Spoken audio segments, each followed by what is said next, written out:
네, 대한민국의 청년들의 삶은 끊임없이 이어지는 경쟁의 연속선상에 있습니다.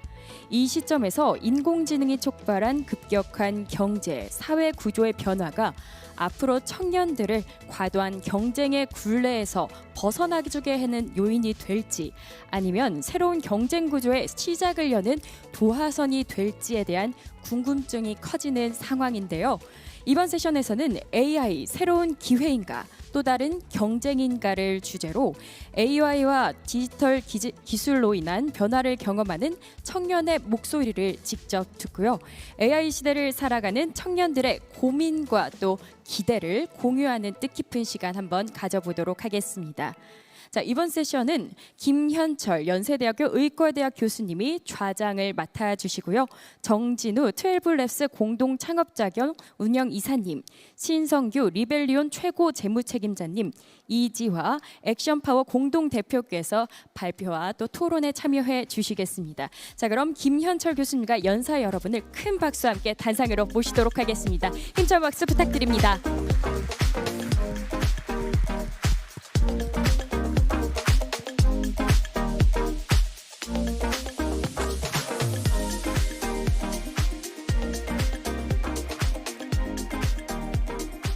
자, 그럼 교수님께 진행 부탁드리도록 하겠습니다. 네, 안녕하십니까. 오늘 청년 세션의 좌장을 맡은 김현철입니다. 오늘 청년 세션의 경우에는요, AI가 새로운 기회인가 또 다른 경쟁인가라는 주제로 진행됐는데요. 오늘 모신 세 분의 연자는 우리나라 AI 스타트업 기업 중에서 가장 주목할 만한 그런 기업들에서 중요한 역할을 맡고 계신 분들을 어렵게 자리에 모셨습니다. 정진우 대표님, 그 다음에 신성우 CFO님, 이지화 공동 대표님 이렇게 모셨고요. 차례로 20분씩 발표를 듣도록 하겠습니다. 마지막에는 그 전체 토론 및 질의응답이 있고요. 가지고 계신 태블릿으로 누구께 어떤 질문을 하고 싶은지 정해주시면은 제가 여기 태블릿 PC로 받게 됩니다. 그러면은 질문을 가급적 많이 소화할 수 있도록 노력해 보도록 하겠습니다. 자, 그러면 첫 번째 발표 듣겠습니다. 정진우 12랩스죠. 12랩스 운영 이사님이십니다.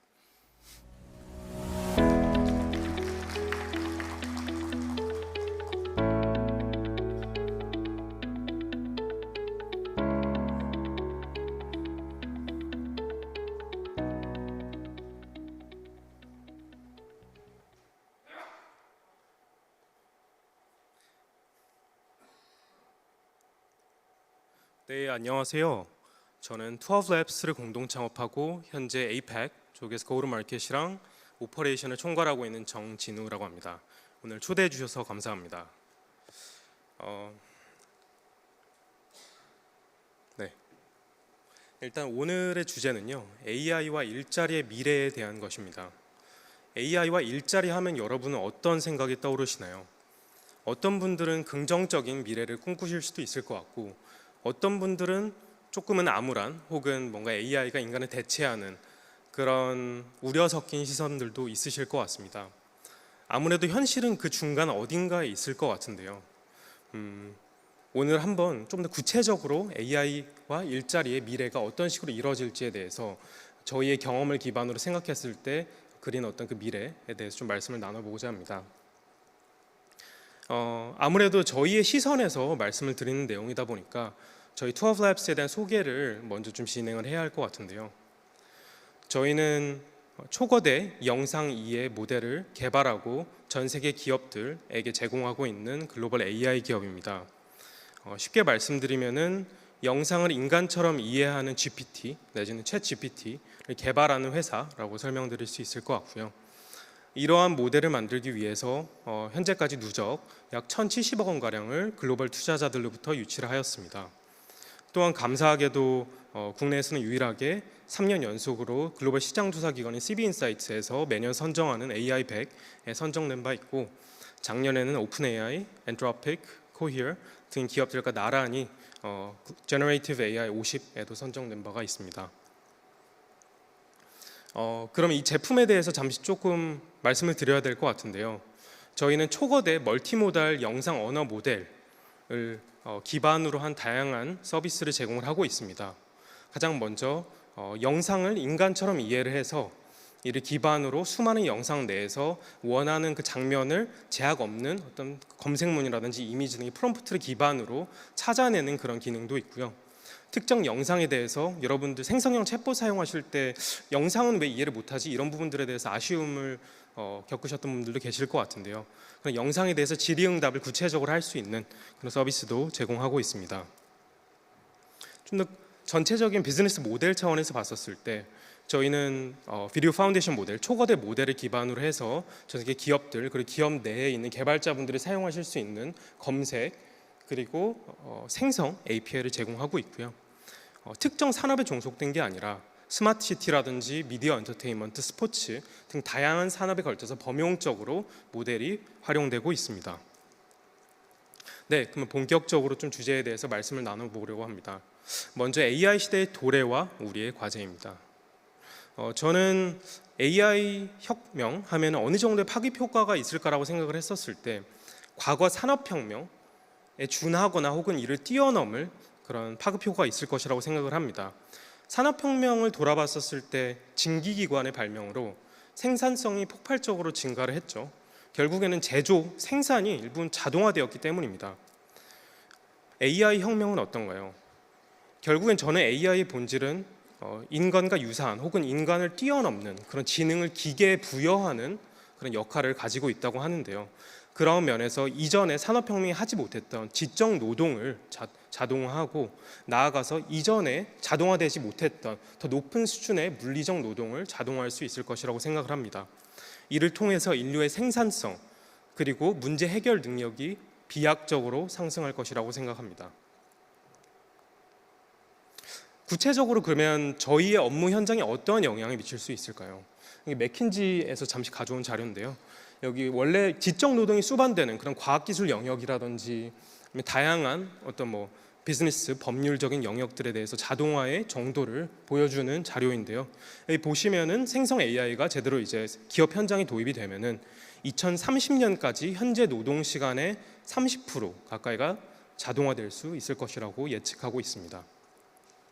저희 투어블랩스의 영상의 모델 관점에서 살펴보면요, 저희는 미디어 스포츠부터 해서 광고, 크리에이터 이코노미, 물리보안, 공공영역 등 다양한 영역에 걸쳐서 예컨대 하이라이트 영상을 더 빠르게 만들 수 있게 해준다라든지 아니면 수많은 영상 내에서 최적의 그 클립을 찾아준다라든지 이런 영역들을 자동화할 수 있는 그런 기술을 제공하고 있습니다. 그러면 지금까지 AI가 우리의 어떤 일자리 환경을 어떤 식으로 자동화할 수 있을지에 대해서 잠시 살펴봤는데요. 오늘 논의할 세 가지 이슈에 대해서 간략하게 말씀드리겠습니다. 첫 번째는 우리 기업과 청년들이 이렇게 변화하는 시대에서 새롭게 갖춰야 할 역량은 무엇인지, 그리고 AI 시대에 분명히 직업 소멸에 대한 우려가 있습니다. 그러나 이에 따른 또한 기회, 반대급부의 기회도 있다고 생각을 하는데요. 이런 부분도 다룰 거고요. 만약에 시간이 허용한다면 AI 시대에 글로벌 키워드가 어떤 의미를 가지고 있는지에 대해서도 말씀을 나눠보려고 합니다. 네, 첫 번째로 기업과 개인의 모습입니다.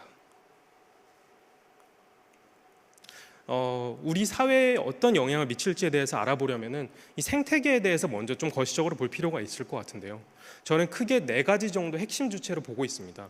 첫 번째는 AI를 공급하는 공급자들이고요. 두 번째는 인증 규제 기관, 그리고 AI 도입자, 마지막으로 AI 사용자가 있을 것 같습니다.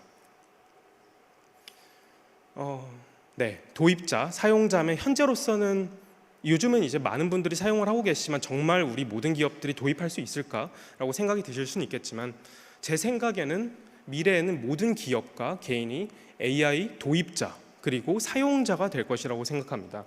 여기도 이제 맥킨지에서 잠시 자료를 가져왔는데요. 보시면은 백오피스 펑션부터 해서 프론트 그리고 R&D 펑션까지 엔드 투 엔드 어떤 기업의 다양한 펑션들에 걸쳐서 AI가 어떤 식으로 오토메이션을 이뤄낼 수 있는지에 대해서 보여주고 있는 자료인데요.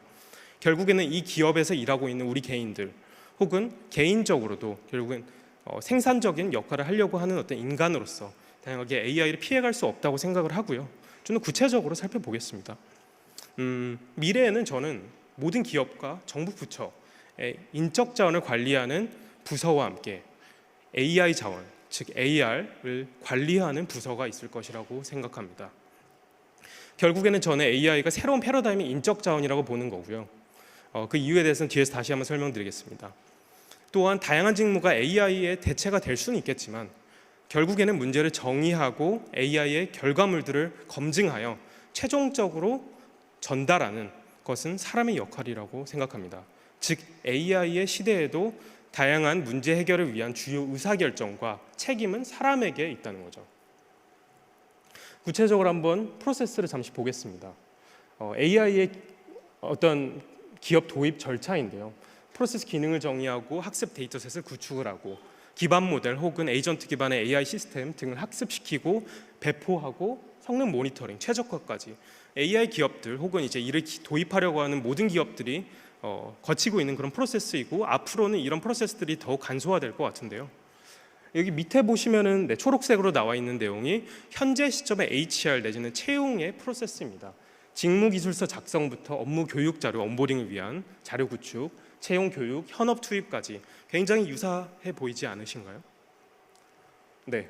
두 번째로 그러면 이 도입된 AI를 사용하는 중간 관리자로서의 개인의 모습이 있을 것 같습니다. 이전에는 문제 해결, 반복적인 어떤 그런 문제 해결, 뭐 영상을 편집한다라든지 아니면 어떤 신약을 개발하기 위해서 R&D를 한다라든지 상당 부분 모두 다 사실 사람이 했어야 했겠죠. 근데 앞으로는 어떻게 될 것이냐? 저는 문제 정의, 검증, 피드백 개선 이런 부분들을 사람이 당연히 해야 할 수밖에 없지만 그 중간에 있는 문제만 정의가 되면은 그 다음에 해결하는 것은 AI 몫이 앞으로 될 것이다라고 생각하고 있습니다. 그러면은 이런 AI 시대에서 개인이 가져야 되는 역량은 무엇일까요? 결국에는 문제 정의가 저는 가장 중요하다고 생각합니다. 어떻게 하면 더 창의적으로 문제를 정의할 수 있을까? 비판적인 사고를 기반, 크리티컬 띵킹 그리고 프로액티브한 띵킹을 기반으로 해서 이 주어진 이 결과물이 최선인가? 좀 다른 컨셉은 없을까? 우리 대중이 느끼는 감정은 어떤 걸까? 이런 역량들이 우리 앞으로 청년 그리고 인재들에게 필요한 거라고 생각하고요.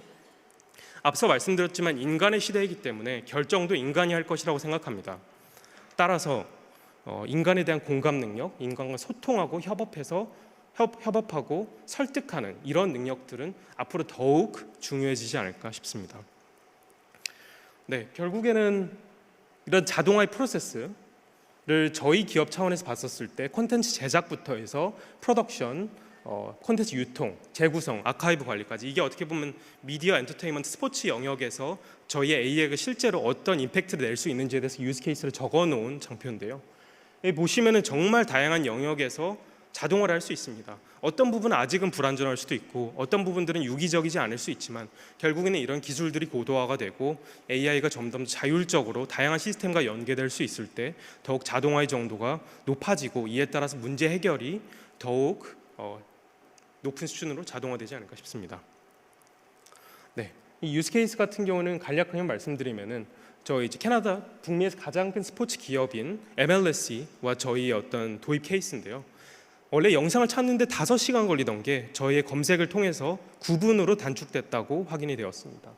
또한 원래는 이 로깅 팀을 운영을 했었는데요. 스포츠 영상 같은 거 이제 나오면은 로깅 프로젝트 팀이 들어가서 하나하나 다 찾고자 하는 부분들을 로깅을 했다면은 이 검색 시스템을 통해서 더 이상 로깅을 할 필요가 적어지거나 없어지는 그런 추세로 가고 있습니다. 네, 지금까지 어떤 기업과 개인의 미래에 대해서 살펴봤다면 다음엔 직업의 미래, 기회와 도전에 대해서 말씀을 나눠보려고 합니다. 네, 아무래도 앞으로 이런 AI를 통해서 문제 해결이라든지 지적 노동이 자동화가 된다면은 아쉽게도 이런 코딩이라든지 영상 편집 여기서도 좀 난이도가 낮은 반복적인 노동 같은 경우에는 상당 부분 자동화가 될 수도 있을 것 같습니다. 또한 로보틱스의 발전, 최근에 이제 테슬라의 휴머노이드, 옵티머스 이런 것들 보시면은 아시겠지만 이런 관절이 훨씬 더 인간에 가깝게 유기적으로 움직이게 된다면 더욱더 그런 정교한 물리적 노동, 화재 진압이라든지 하수도 처리 이런 부분들이 자동화될 수 있습니다. 그만큼 저는 앞으로 창의적인 문제 정의와 능동적이고 비판적인 사고 능력이 중요해질 것이라고 생각을 하는데요. 그 이유는 앞으로의 시대는 부품으로서의 인간은 더 이상 존재하지 않을 수 있다고 생각하기 때문입니다. 타인의 감정에 공감하고 협업하는 아까 말씀드렸던 그런 인간적인 가치들이 더 중요해진다는 거죠. 또 구체적으로 제가 생각하는 세 가지 주요 산업에 대해서 말씀을 드리고자 합니다. 첫 번째는 딥테크 산업입니다. 인류의 문제 해결 능력, 획기적인 성장으로 어려운 문제를 해결하는 것이 앞으로는 더 쉬워질 수 있을 것이라고 생각을 합니다. 기후 변화, 우주 산업, 신약 개발, 인류가 너무나도 직면한 문제들이 많거든요. 그래 어려워서 진전이 느릴 뿐이지. 이런 문제를 해결하는 딥테크 산업이 앞으로 더욱더 각광받고 중요해질 것이라고 생각을 합니다. 그렇기 때문에 우리 정부 그리고 우리 청년들은 앞으로 이런 AI라든지 우주 항공, 생명공학 같은 고급 과학기술 인재가 되기 위해서 그리고 그런 인재를 양성하기 위해서 정말로 더 많은 노력을 해야 될 것이라고 저는 생각합니다. 당연히 기회도 더 많아질 거고요. 두 번째는 콘텐츠 그리고 엔터테인먼트 산업입니다. 자율주행의 파급 효과 이미 다들 아시죠? 자율주행으로 인해서 여가 시간이 더 많아지고 차 안에서 뭔가를 할 수 있는 시간이 많아진다는 거죠. 근데 자동화도 마찬가지거든요. 생산성이 증가하면 주 4일 근무 시간 단축 앞으로는 꿈이 아닐 겁니다. 현실로 다가올 수도 있죠. 결국에는 개개인의 여유 시간이 지속적으로 증가할 수밖에 없다라고 저는 예상을 하고요. 지금도 이미 컨텐츠에 대한 수요 너무나도 많습니다. 공급량이 따라가지 못하죠. 여러분들 OTT 보시는 거 생각해 보시면 바로 직관적으로 이해하실 것 같은데요. 앞으로 그런 공급 수요가 더 많아질 거라는 거죠. 영상 콘텐츠, 게임, VR, AR, 엔터테인먼트 등 이런 버추얼 내지는 뭐 버추얼이 아니더라도요. 이런 콘텐츠에 대한 수요가 너무나도 많아질 거고 중요성이 더 커질 겁니다. 특히나 이제 AI가 발전하면서 아까 말씀드렸듯이 공급 생산성이 훨씬 더 증가할 거기 때문에 이런 기업들의 생산량도 많아지겠지만 무엇보다 1인 미디어 산업의 성장이 두드러질 것이라고 생각하고 이로 인해서 일단 내 개개인 청년들에게 너무나도 많은 기회가 열릴 것이라고 저는 생각을 하고 또 확신합니다. 사실. 그리고 창의적인 인재 양성이 당연히 정부 입장에서는 중요해질 거고요. 마지막으로 제가 생각하는 주요 산업은 웰니스 산업입니다. 전 사회의 생산성이 높아지면서 소득이 증가하겠죠. 고가치 일자리, 고임금 일자리가 앞으로 더 많아질 겁니다. 저임금 일자리는 조금 줄어들 수도 있겠지만요. 이에 따라서 개인의 구매력이 높아지게 되면 아무래도 더욱 윤택한 삶에 대한 수요가 높아지지 않을까요? 이미 선진국에서도 그런 현상을 보고 있고 한국에서도 그런 현상들이 보이고 있습니다. 따라서 개인 건강, 운동, 여행, 양질의 숙박, 식음료 등 웰니스 산업이 더욱 각광받을 것이라고 생각을 하고요. 이에 맞는 그런 창의적인 역시나 이 영역도 창의적인 역량이라든지 이런 유관 또 역량들이 필요해지지 않을까 싶습니다.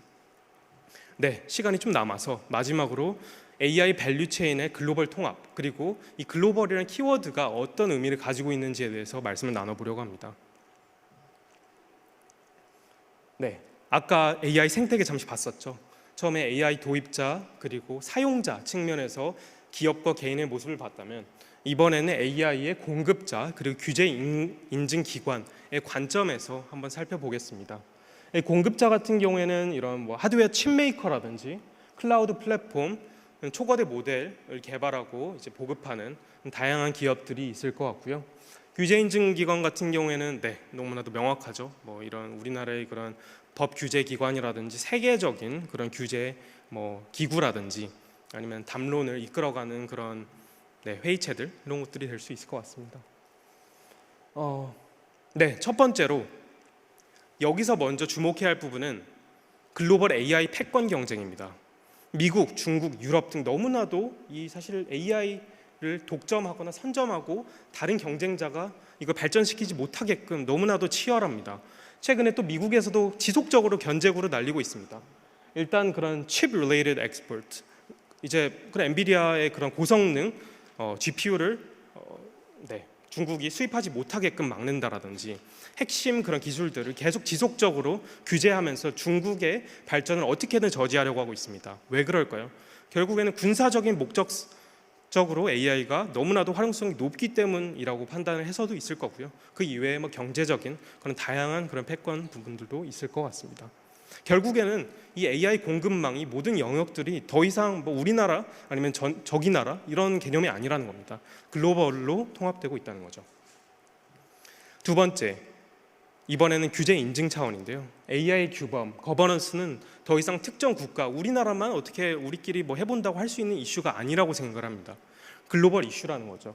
여기 보이시는 이 자료가 글로벌 AI 거버넌스 랜드스케이프입니다. 이런 뭐 G7, G9, G7이라든지 아니면 OECD라든지 다양한 협의체 기구들에서 현재 이 규제 담론을 이끌어가기 위해서 많은 노력을 하고 있고, 최근에 일본에서도 G7 회의가 열렸었는데 이제 히로시마 프로세스라고 해가지고 AI 담론에 어떤 담론을 이끌어가려고 하는 움직임들이 있었습니다. 한국 같은 경우에도 굉장히 장려를 하려고 하고 있습니다. 최근 5월에 AI 서울 정상회의가 열리면서 당시에 서울 선언했었죠. 우리나라도 글로벌하게 이 규제 담론을 이끌어가고 싶은 겁니다. 이게 왜 중요할 거예요? 결국에는 AI라는 것이 굉장히 방금 말씀드렸듯이 공급망이 다 서로 연결되어 있고 굉장히 글로벌하다 보니까, 굉장히 인류에 미치는 임팩트가 크다 보니까 포괄적이고 상호 운영적인 메이크 센스한 우리 인류에 해가 되지 않는 그런 글로벌 AI 기준을 만드는 게 굉장히 중요하기 때문이라고 생각을 하고요. 그러면 마지막으로, 그래서 우리 기업과 개인은 글로벌 역량을 어떻게 갖춰야 되는데 라는 질문에 대해서 말씀을 나눠보고자 합니다. 기업, 개인 차원에서 저희 회사, 제가 어떻게 보면 개인적으로 회사에 있으면서 느꼈던 부분들에 대해서 말씀 중심으로 관점을 제시하려고 합니다. 첫 번째는 주요 리더십 내 글로벌 인재 기용입니다. 사실은 한국 기업이니까 한국인들로 이루어져 있으니까 글로벌 인재랑 소통하기 좀 껄끄러울 수도 있고요. 리더십 기용한다는 것이 얘기만큼 쉬울 수가 아닐 수 있습니다. 그러나 글로벌 기업으로 도약하기 위해서는 반드시 필요한 어떤 액션 리스트라고 어떤 아이템이라고 생각을 하고요. 글로벌 현지 파트너십 이런 부분들은 너무나도 명확할 것 같고, 또 현지 인력 채용하는 데 있어서 어떤 우리나라의 사람을 현지에 보내는 것도 물론 중요하지만 현지에 있는 정말 유능한 사람들을 설득해서 채용하는 것도 너무나도 중요하다는 겁니다. 결국에는 현지에 대한 시장의 이해, 그리고 현지의 정말 비즈니스 활동을 원활하게 하고 싶다라고 했었을 때, 만약에 외국에서 한국으로 진입하는데 한국인이 뭔가 없다라고 생각을 해보시면은 어떤 느낌일지 되게 명확하실 것 같습니다. 이외에도 글로벌 현지 팀과 한국 팀 간의 융화 강화하는 거 너무나도 중요하고요. 또 어려운 일이지만 리더십 단에서 반드시 또 신경 써야 되는 부분이라 생각하고, 또 아무래도 한국의 HQ고 이 시야가 다 주변이 다 한국이다 보니까 한국을 우선시할 수밖에 없는, 제 눈앞에 보이니까요. 이런 경향이 있을 수가 있는데, 최대 시장을 우선적으로 가져간다는 그런 원칙이 없으면 사실은 미국 시장 내지는 글로벌 시장을 진출하고 정말로 유의미한 성과를 얻어내기 어려울 수 있다고 생각을 합니다. 따라서 리더십도 결국에는 보이는 것에 집중을 하기 때문에 과감하게 현지에 진출해서 상주할 필요가 있다는 거죠. 개인 차원에서는요, 영어회화, 글쓰기 역량 이런 부분들도 중요하고요. 물론 앞으로는 이제 저장님께서 생각하신 부분일 수도 있겠지만 AI의 발전으로 조금 덜할 수는 있겠지만, 그럼에도 불구하고 언어라는 것은 그 나라의 문화라든지 아니면 이걸 어떤 식으로 감정적으로 표현하고 이런 부분들이 굉장히 중요하기 때문에 굉장히 중요한 부분이라고 생각을 하고요. 두 번째로 다양성에 대한 이해를 높이는 것 너무나도 중요하다고 생각합니다.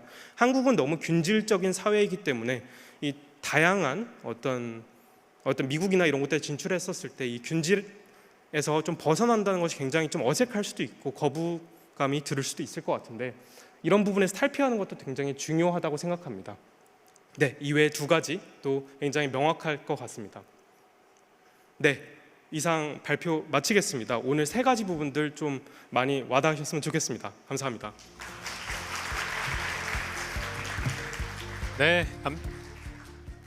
감사드립니다. 투앱랩스를 보니까 정말로 일자리의 양극화가 정말 일어날 수 있겠다는 생각이 듭니다. 앞으로는 더욱더 창의적이고 비판적인 사고를 갖출 수 있는 그런 인재가 우리에게 많이 필요한 것 같습니다. 다음은 신성규 리벨리온 CFO께서 발표를 해주시겠습니다.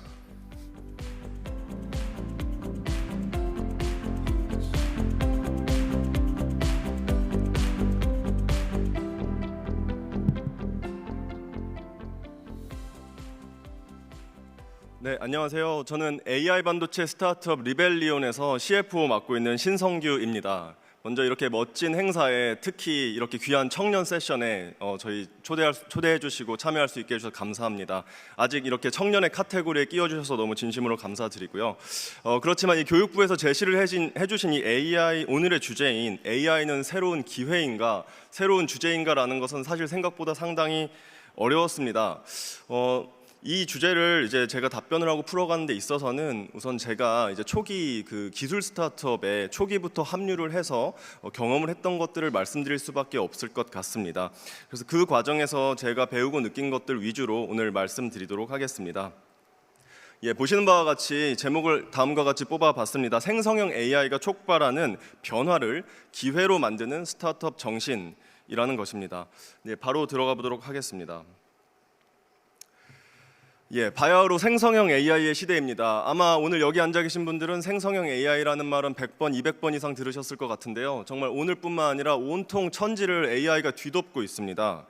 너무 이제 진부한 말이어서 제가 말을 보태기도 민망하지만 그래도 살짝 말씀을 보태보자면 2022년 11월에 그 오픈 AI가 챗GPT를 내놓았죠. 내놓자마자 5일 만에 100만 명의 유저가 썼다느니 엄청난 파장을 일으켰습니다. 벌써 2년 전인데 엄청나게 오래된 일인 것 같고요. 그 당시에 챗GPT가 대답하는 거를 보면 왜 이렇게 똑똑하지 않지라는 생각까지 들 정도입니다.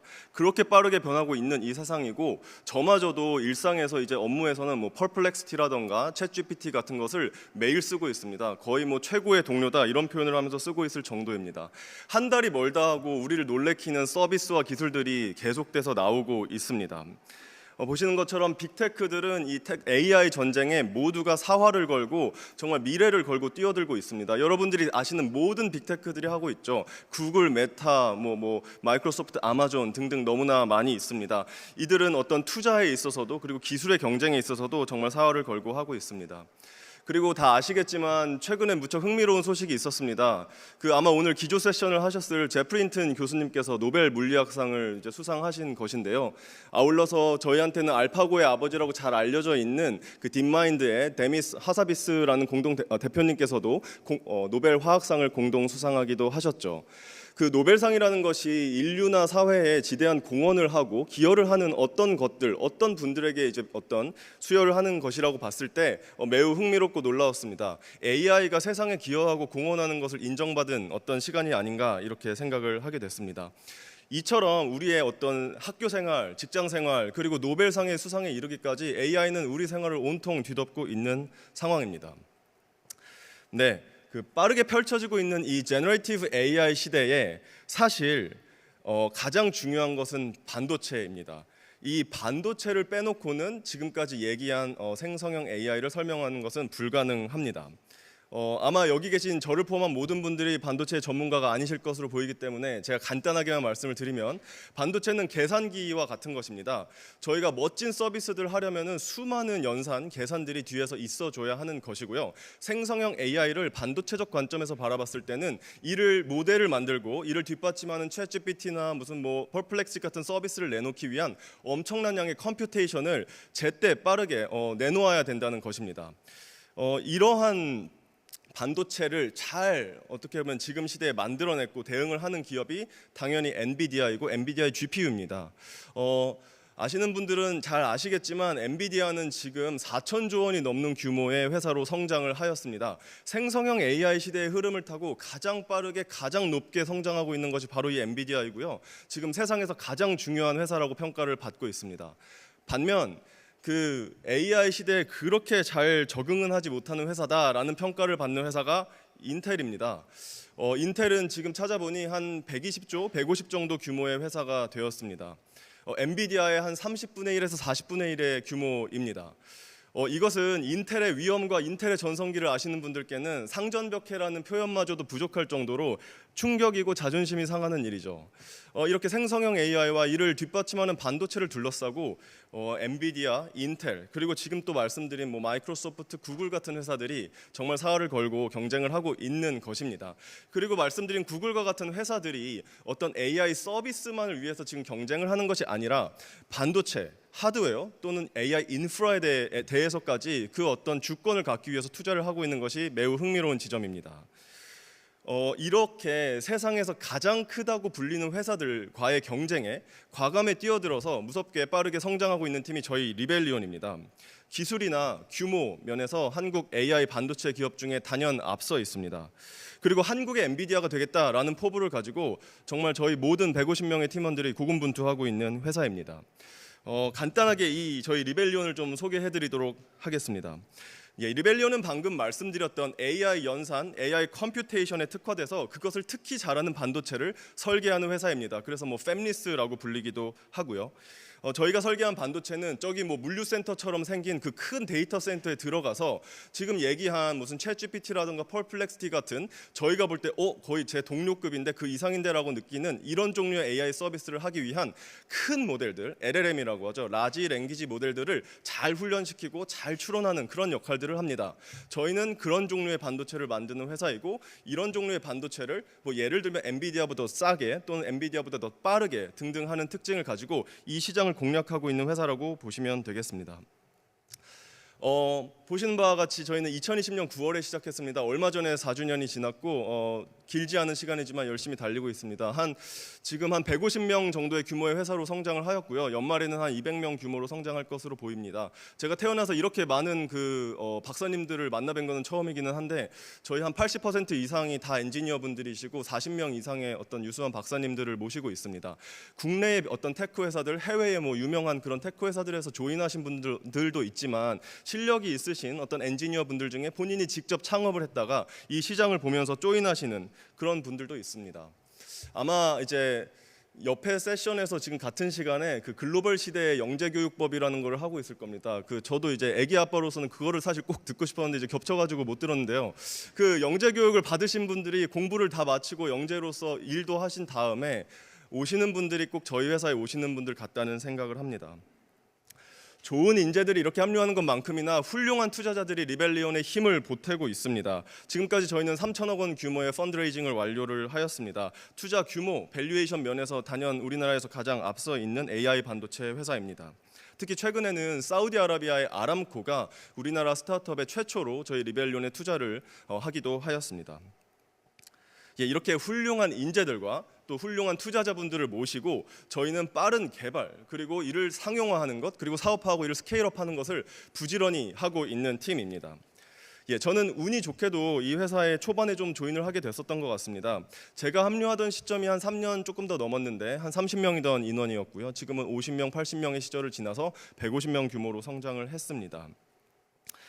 말하자면 이 AI 시대가 본격적으로 개화되는 이 흐름 속에서 AI 반도체 분야도 어떻게 흘러가는지를 제가 몸소 경험하고 있다고 저는 생각을 합니다. 비록 저는 창업자도 아니고 뛰어난 엘리트 엔지니어도 아니지만 한국에서 빠르게 성장하고 있는 이런 딥테크에 몸을 담으면서 AI 시대에 이런 스타트업이라고 불리는 어떤 회사가 갖는 장점이나 강점, 그 특징들이 나름 나눠볼 만한 어떤 자산이 되겠다라는 생각을 하게 되었습니다. 스타트업이라고 분류되는 어떤 회사들은 대기업이나 그룹사, 기성기업들이라는 과는 매우 구별되는 유니크한 특징들을 갖고 있다고 저는 생각을 하는데요. 이제부터 그것들을 말씀드리면서 오늘의 화두에 대한 저의 답변을 드리도록 하겠습니다. 리벨리온 사례를 좀 그래도 말씀드려야 될 것 같은데 그 전에 저의 백그라운드를 잠깐만 말씀드리겠습니다. 저는 쉽게 말해서 문과 나와서 경영학과를 나오고 그 공인회계사에 합격을 해서 3일회계법인에서 10년 정도 일을 했었습니다. 3일회계법인에서 일을 하면서는 그룹사와 같은 대기업이라던가 저기 판교에 성공했다는 IT 회사들, 게임 회사들 또는 국내의 큰 어떤 제약 회사들을 클라이언트로 모시고 업무를 할 수가 있었습니다. 반대로 말하면 저는 스타트업을 만날 기회는 전혀 없었습니다. 그렇기 때문에 그런 경험과 관점을 가진 제가 처음에 이 스타트업에 조인을 했을 때는 너무나 낯설었고 새로웠고 그 충격적이었던 게 지금도 생생합니다. 하지만 열심히 고민을 해보니 거기서 저희가 그 안에서 제가 배웠던 것들이 말씀드린 것처럼 이 변화무쌍한 AI 시대에는 큰 장점이 될 수 있겠다라는 생각을 하게 됐습니다. 그래서 제가 뽑아본 특징은 3가지가 있습니다. 첫 번째는 빠르다, 스피드 오브 엑스큐션이라고 적었습니다. 실행 속도이고요. 두 번째는 직접 한다, 핸즈온 익스피리언스입니다. 세 번째로는 성장한다, 자라난다라는 특징입니다. 빨리 한번 말씀드려 보겠습니다. 첫 번째로는 속도입니다. 말씀드린 것처럼 거대한 테크 회사들과 경쟁하면서 살아남고 거기서 이기기 위해서는 빨라야 됩니다. 수천 명을 보유한 회사들 또는 그 이상의 인원이나 자금을 보유한 회사들과 경쟁을 하는 데 있어서 저희와 같은 회사들은 사람도 부족하고 전문성도 부족하고 경험도 부족하고 뭐 다 부족합니다. 하지만 저희는 장점이 있는 것이죠. 틀리더라도 빨리 틀리고 그 틀린 것을 빠르게 고칠 수 있는 것이 저희의 장점입니다. 그렇기 때문에 보시면 이런 말씀드린 것처럼 AI 시대라 불리는 너무나 어지러울 정도로 많은 것들이 튀어나오고 의사결정을 새로 해야 되는 시대에는 저희처럼 빠른 의사결정을 하고 정정하고 거기에 따라 방향을 맞춰가는 것이 큰 장점이 될 수 있다는 뜻입니다. 제가 생생하게 기억이 나는 장면이 하나 있습니다. 그 2022년 11월 30날에 오픈AI가 챗GPT를 릴리즈한 것인데요. 그 이후에 12월 7일인가에 구글이 그 코드 레드라는 비상 사태를 선포하고 이메일을 보내고 그게 모두에게 이제 뉴스로 퍼지게 됩니다.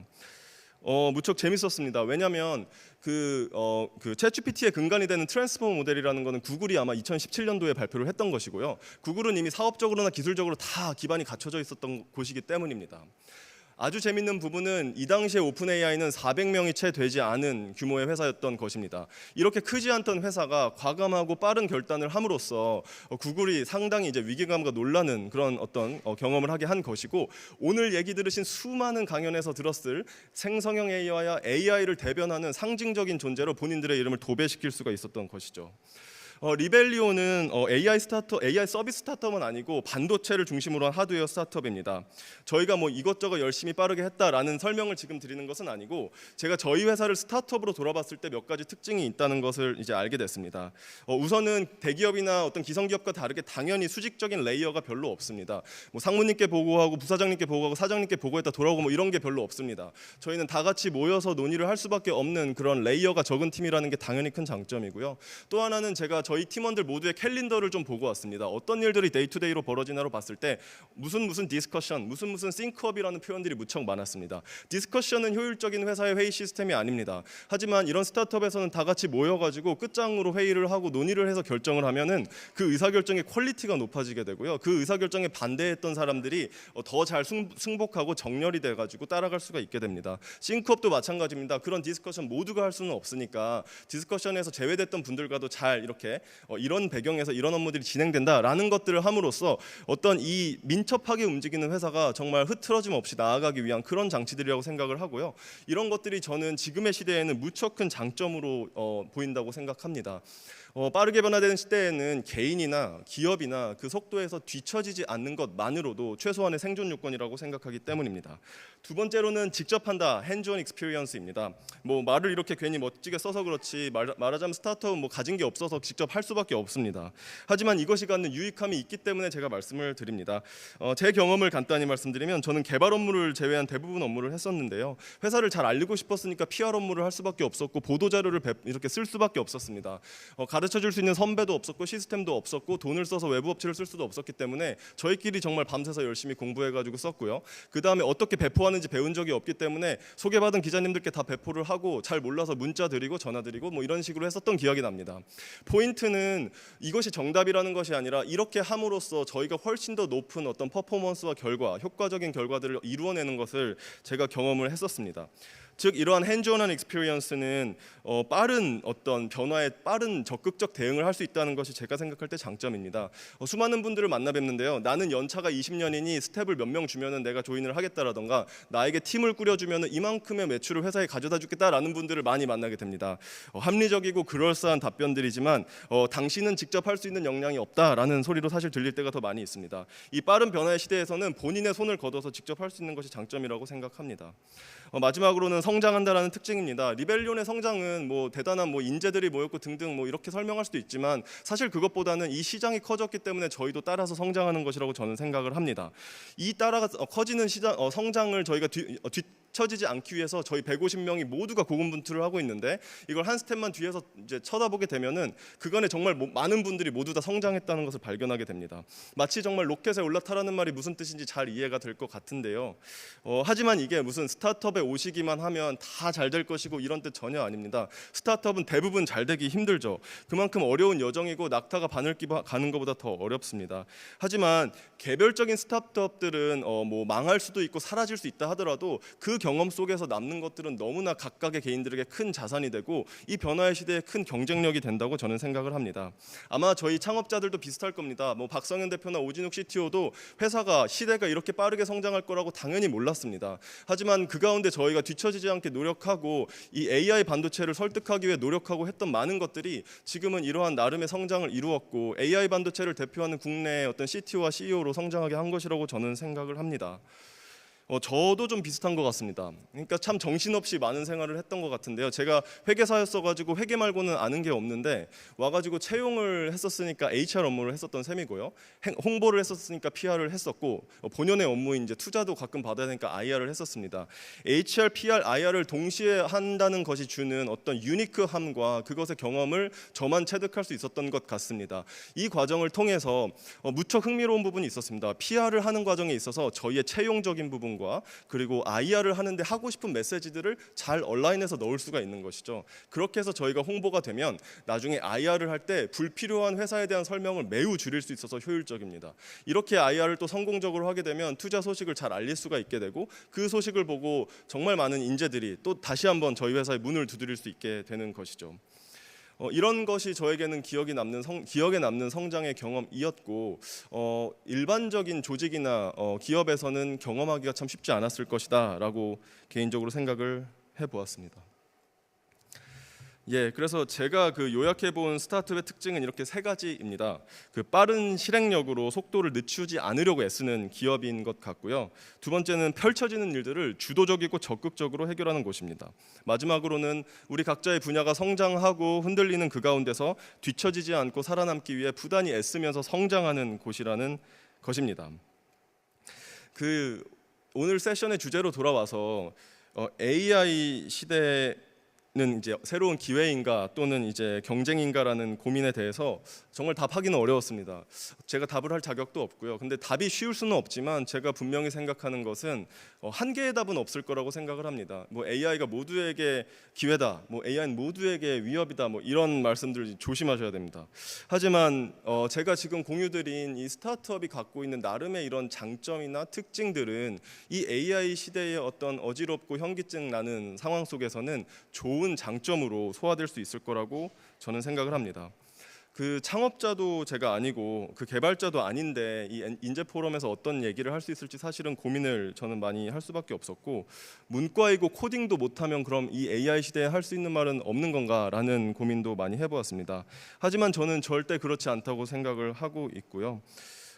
제가 리벨리온에서 경험한 것들이 그러한 것들의 나름의 결과라고 생각을 합니다. 오늘의 화두처럼 AI가 우리에게 기회가 되기 위해선 정말 저희는 무엇을 갖추어야 되는 것일까요? 말씀드린 그러한 특징들도 있겠지만 저는 마무리하면서 이런 생각을 해보았습니다. 제가 말씀드린 스타트업이라는 기업의 형태가 꼭 저희 청년들이라는 인간의 형태랑 많이 닮았다는 생각을 해보았습니다.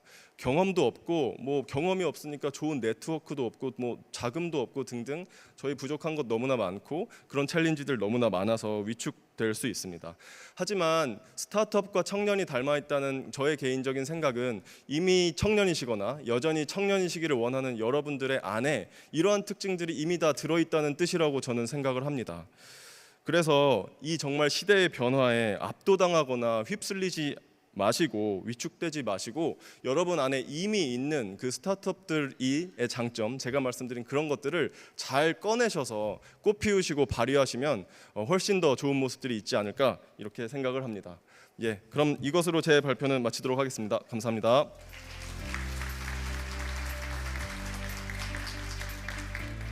네, 감사합니다. 12랩스는 서비스 섹터의 느낌이고요. 그 다음에 리벨리온은 제조업의 느낌입니다. 그렇죠?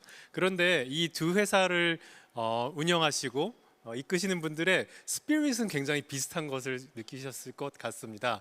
오늘 세 번째 연자 이지화 액션 파워의 공동 대표의 발표를 마저 듣겠습니다. 비슷한 느낌을 또 받으실 수 있을 겁니다.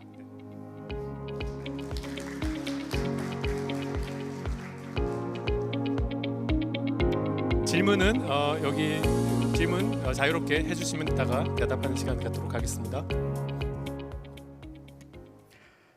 네, 안녕하십니까. 소개받은 이지화라고 합니다. 네, 저는 액션 파워라는 인공지능 스타트업 공동대표 겸 기술 책임 역할을 맡고 있습니다. 지난달에 이제 글로벌 인재 포럼이라는 이 행사에 연사로서 참여해달라라는 섭외를 받았을 때 굉장히 많이 고민을 했습니다. 이렇게 많은 분들이 와서 제가 얘기하는 것들을 들어주실 텐데 어떻게 하면 조금 더 값진 시간이 될 수 있을까 굉장히 고민을 하다가 이 주제를 보고 계속 고민을 하다가 되게 힘들었습니다. 이거 어떡하지? 내가 잘 할 수 있는 얘기가 아닌데. 그렇게 한참 고민을 하다가 문득 존경하는 본 감독님이 하신 말씀이 떠올랐습니다. 가장 개인적인 이야기가 가장 창의적이다. 그래서 이제 저는 그냥 가장 개인적인 얘기를 여러분께 드려보고 이제 그것이 이제 창의적으로 여러분께 재밌는 요소로 작용할 것이다라고 믿고 말씀을 드려보겠습니다.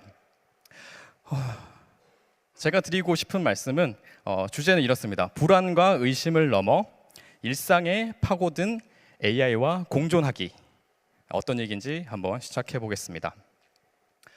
발표 시작하면서 앞서 발표해 주신 신이사님께서도 말씀해 주셨는데 오늘 이 기조연설을 이제 제프리 힌튼 교수님께서 해주셨죠. AI 학자분들 5분들께서 올해의 노벨상을 수상하셨습니다. 그만큼 AI가 우리 학계에 그리고 전 세계적으로 미치는 영향이 크고 그것을 이제 인정받았다라는 뉴스라고 생각합니다. 이런 학계뿐만 아니라 우리 일상에 이미 AI는 스며들어 있습니다. 보시면 학생들은 강의를 들을 때 AI를 통해서 필기를 하고 있고 병원에서는 AI가 진단을 도와줍니다. 그리고 개발자들은 이미 AI와 함께 코딩을 하고 있습니다. 조사 결과도 하나 가지고 왔는데요. 생성형 AI를 사용하는 사람의 비율은 증가하고 있다. 52%가 대답하시기를 점점 더 많이 사용하고 있다 말씀해 주셨고 어린 세대 분들은 70%가 이미 생성형 AI를 이제 경험을 해보고 계속 더 쓰고 있다. 또한 업무 자동화에도 75%의 응답자가 활용하고 있다라고 응답을 해주셨습니다. 이처럼 AI가 우리 생활에 점점 필수 불가결한 요소로 스며들고 있는데요.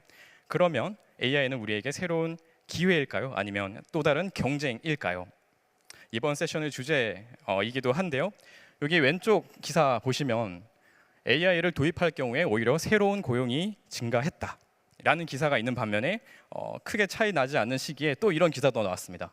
AI로 인해 대부분의 일자리가 사라질 것이다. 전문가 분들께서도 이렇게 상반된 의견을 가지고 계십니다. 이게 그러면 앞으로 어떻게 된다는 거야? 미래에 대해서 잘 모르죠. 이렇게 불확실성이 커질 때 우리는 마음이 굉장히 불안해집니다. 이런 불안함 그리고 이제 AI가 어떻게 되지 하는 의심 이런 것들이 이제 같이 있는 상황인데 우리 마음과는 별개로 AI는 기술은 멈추지 않고 끊임없이 굉장히 빠른 속도로 발전하고 있습니다. 올해 굉장히 이제 센세이션했던 오픈 AI의 소라 영상 생성 모델의 결과인데요. 우리가 그러면 이런 기술의 발전을 막을 수 있을까요?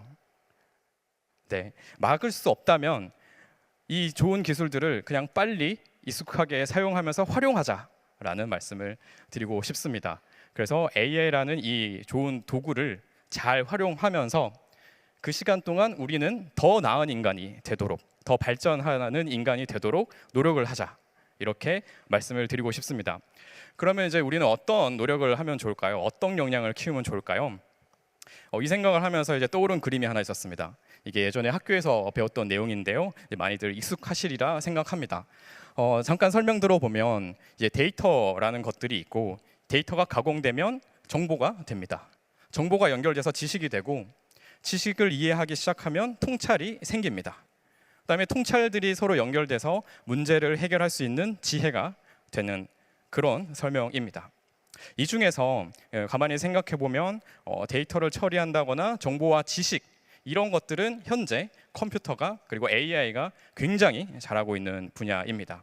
그래서 AI가 잘하는 것들은 AI에게 맡기고 우리는 통찰과 지혜를 키우는 그런 노력들을 하자라고 말씀드리고 싶습니다. 또 하나 더 말씀드리고 싶은 것은 여기 데이터에 대한 얘기도 드려보고 싶습니다. 잘 아시는 것처럼 AI는 사람이 만든 데이터를 학습하면서 발전하고 있습니다.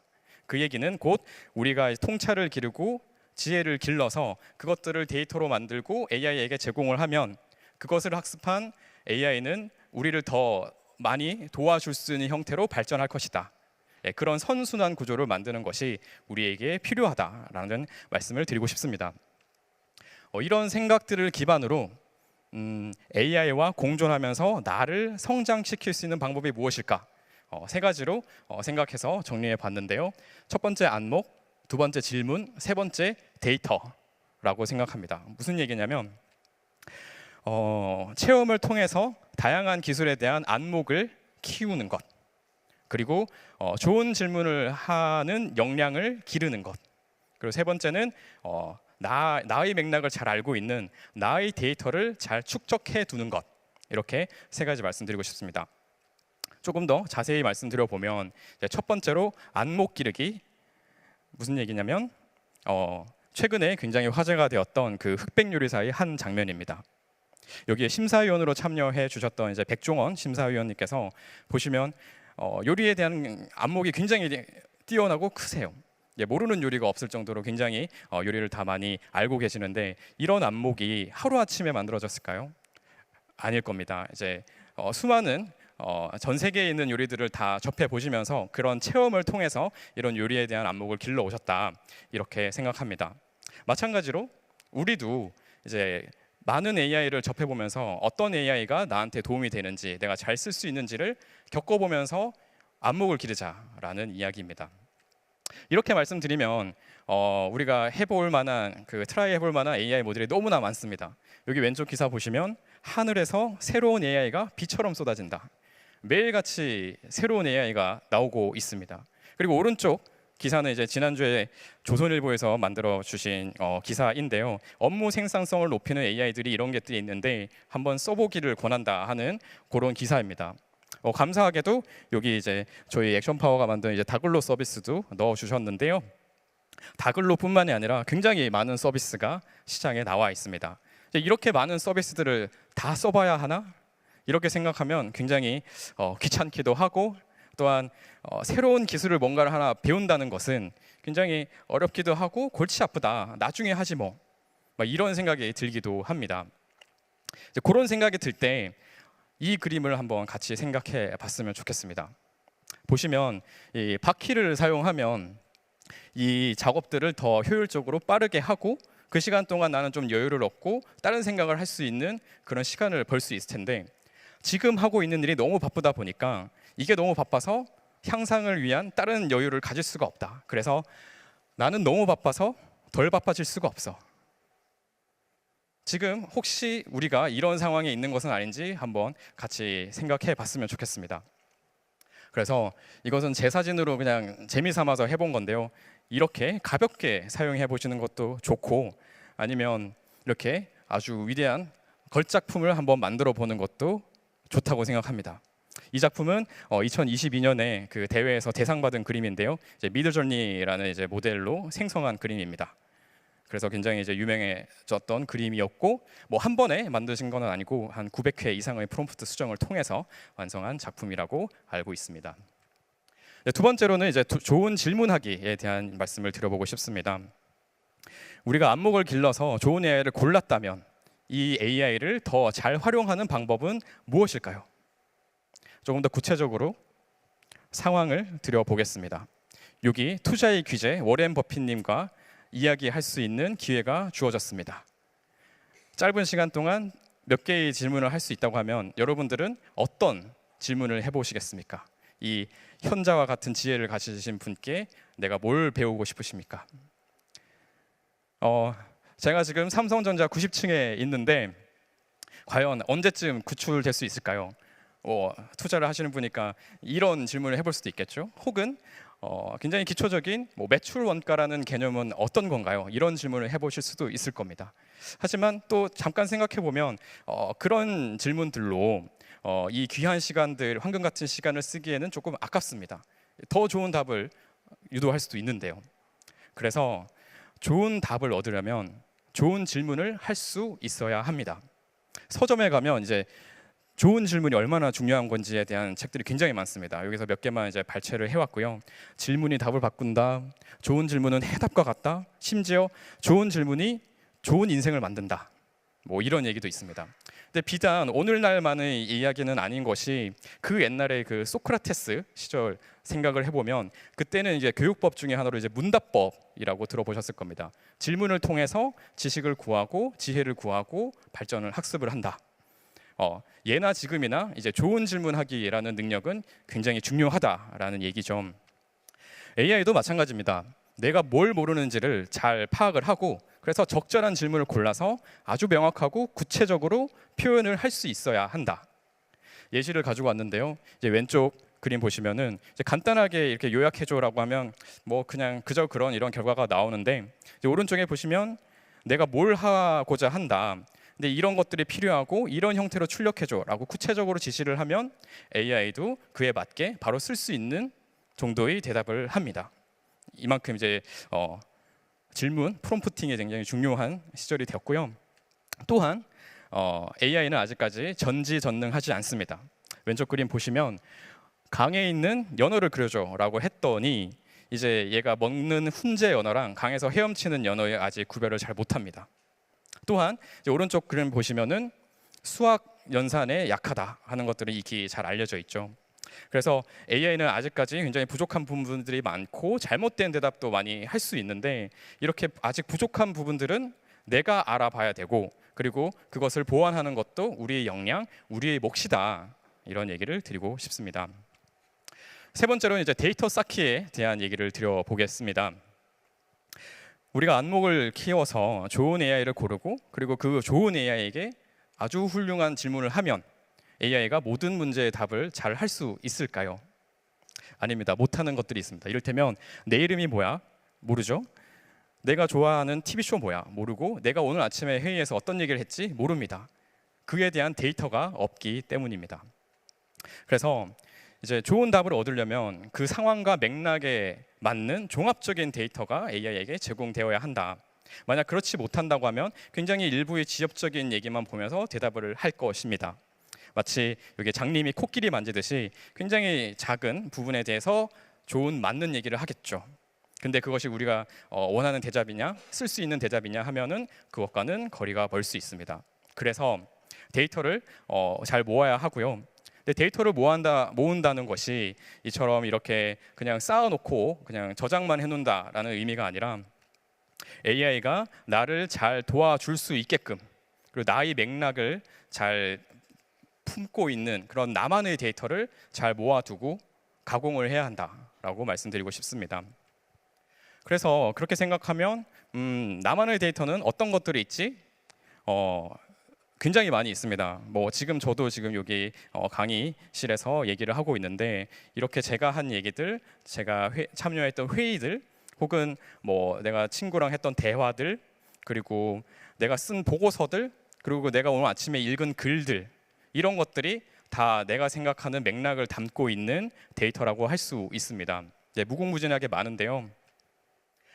그 중에서도 저는 이제 말하는 것에 집중하고 있습니다. 제가 생각하기에 내가 만드는 데이터 중에 가장 많은 양의 데이터는 무엇일까? 음성이라고 생각합니다. 여기에 숫자를 하나 가지고 왔는데요. 이 숫자는 무엇일까요? 네, 답은 하루에 사람이 이야기하는 단어의 수입니다.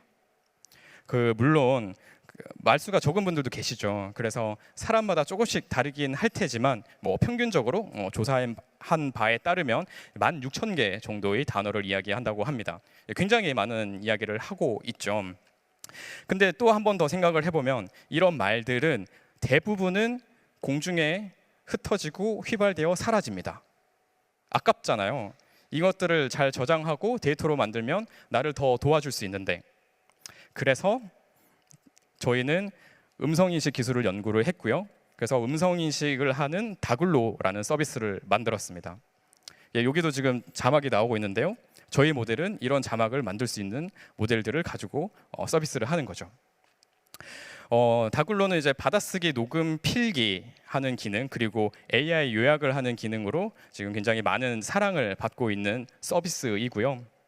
현재 120만 명 이상이 사용해 주고 계십니다. 이제 국내 최초의 AI 음성인식 서비스이고요. 특히나 지금 대학생들, 한국의 대학생들 3분의 1, 그러니까 3명 중에 한 분은 다글로를 이용해서 수업을 듣고 필기하고 시험 공부를 하고 계십니다. 왼쪽 그래프 보시면 가입자 수 굉장히 늘어나고 있고 다글로로 처리하고 있는 데이터 양도 기하급수적으로 늘어나고 있습니다. 받아쓰기와 요점 정리뿐만 아니라 시간표 일정 연동, 유튜브 받아쓰기, 그리고 다국어 지원, PDF 분석, AI 검색, 채팅 다양한 기능들을 제공해 드리고 있고요. 그다음에 다글로를 운영하기 위해서 약 20개 이상의 AI 모델들을 저희가 자체 개발해서 다글로 서빙하는데 사용하고 있습니다. 그리고 국립국어원에서 이제 AI 경진대회 개최를 해주시는데요. 저희가 2년 연속 1등을 하면서 이제 대상을 받은 이제 자랑스러운 이력도 가지고 있습니다. 다글로는 이렇게 음성부터 시작을 했는데요. 이제 지금은 영상, 그림, 문서, 웹 할 것 없이 이제 다양한 형태를 자유롭게 입력을 받고 그것을 기반으로 자유롭게 정확하게 대답을 해주는 지식의 동반자로 나아가고 있습니다. 한 가지 학생들이 이제 다글로를 어떻게 쓰시는지 예를 들어 드리자면 이렇게 쓰십니다. 그 한 학기 동안의 강의를 다글로로 다 녹음하고 받아쓰기 한 다음에 필기를 받죠. 그리고 이제 PDF로 만들어진 수업 자료들을 같이 올려둡니다. 그러면은 뒤에서 다글로가 그 데이터들을 이어서 정보로 만들고 그것을 기반으로 질문하고 답하고 채팅할 수 있게, 그래서 내가 부족한 부분이 뭔지 퀴즈도 만들어주고 그래서 내 지식으로 소화할 수 있게 도와드리고 있는데 이제 그런 사용 시나리오를 가지고 있고요. 뭐 학생들뿐만 아니라 회사 직장인 분들께서도 다글로 가지고 회의에 참여를 해서 회의를 녹음하고 액션 아이템 만들고 내 보고서와 연결해서 이 다음 결정에 도움받는, 다음 판단에 도움받는 사용 시나리오를 가지고 계십니다. 네, 이상 발표를 정리를 한번 해보겠습니다. 기술은 항상 새로운 시대를 열어왔습니다. 지금은 AI라는 지식의 동반자와 함께 새로운 지혜의 시대로 나가야 할 때입니다.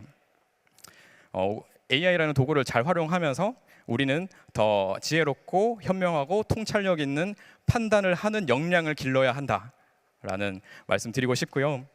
그리고 그것이 그렇게 어려운 일은 아니라고 생각합니다. 지금까지 그래왔듯이 각자의 삶에 그리고 하고 계시는 일에 더 본질적인 것에 집중을 하시면서 아주 약간의 부지런함만 더 하면 된다라고 생각합니다. 그 부지런함이란 제가 말씀드린 안목 기르기, 좋은 질문하기, 데이터 쌓기 이렇게 말씀드릴 수 있을 것 같고요. 그런 작업들도 더 이상 귀찮지 않고 앞으로 점점 더 쉬워질 것이다 라고 말씀드리고 싶습니다. 기술은 항상 전 세대를 거쳐서 인간의 삶을 더 편리하게 만들어주는 수단으로 발전을 해왔습니다. 그런 생각에서 저희 액션파워의 미션도 꿈꿔왔던 편리함을 가능하게 라고 정했습니다. 그래서 모쪼록 여러분들께서 AI 모델을 사용하시는 일들이 점점 더 편리하고 쉬워지도록 저희가 열심히 노력하고 있습니다. 위대한 일들을 만들어가는 아주 훌륭한 글로벌 인재 분들이 되실 거라고 믿습니다. 그 여러분들의 여정에 저희가 함께 경험하고 생각하고 행동하는 AI 파트너가 되기를 소망합니다. 그래서 새로운 지혜의 시대를 열어 주십시오. 감사합니다.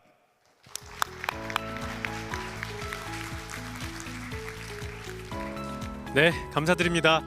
오늘 발표해 주신 세 분의 연자께 다시 한번 좀 박수를 드리겠습니다.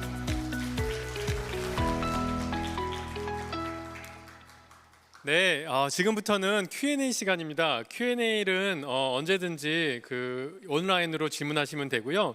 사실 몇 가지 공통된 질문이 있습니다. 그 중에 대표적인 질문을 몇 개 올리고서요. 모든 분들께 좀 질문 함께 드리도록 하겠습니다. 여기 팝업 창에 떴는지 모르겠네요. 네, 떴군요. 여기 지금 팝업 창의 질문은 청년들이 이제 죄송합니다. 이게 아니라 잠시만요. 네, 이것으로